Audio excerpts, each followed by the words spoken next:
বাংলাদেশ থেকে অর্থ পাচার করে বিভিন্ন দেশে গড়ে তোলা প্রায় 40,000 কোটি টাকার সম্পদের সন্ধান পেয়েছে জাতীয় রাজস্ব বোর্ড এনবিআরের কেন্দ্রীয় গোয়েন্দা সেল সিআইসি। চলতি বছরের জানুয়ারি থেকে এ পর্যন্ত 5টি দেশের 7টি শহরে অনুসন্ধান চালিয়ে এই তথ্য পাওয়া গেছে বলে প্রধান উপদেষ্টা ডক্টর মোহাম্মদ ইউনূসকে জানিয়েছেন সিআইসির মহাপরিচালক আহসান হাবিব। রোববার রাষ্ট্রীয় অতিথি ভবন যমুনায় এনবিআর চেয়ারম্যান মোহাম্মদ আব্দুর রহমান খান ও সিআইসি মহাপরিচালক আহসান হাবিব প্রধান উপদেষ্টার কাছে এসব তথ্য তুলে ধরেন।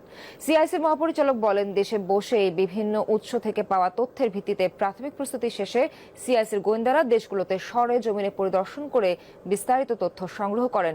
অনুসন্ধান চলমান আছে জানিয়ে তিনি বলেন, এখন পর্যন্ত বাংলাদেশ থেকে ব্যক্তি ও প্রতিষ্ঠানের নামে অর্থ পাচার করে গড়ে তোলা 346টি সম্পত্তির সন্ধান মিলেছে।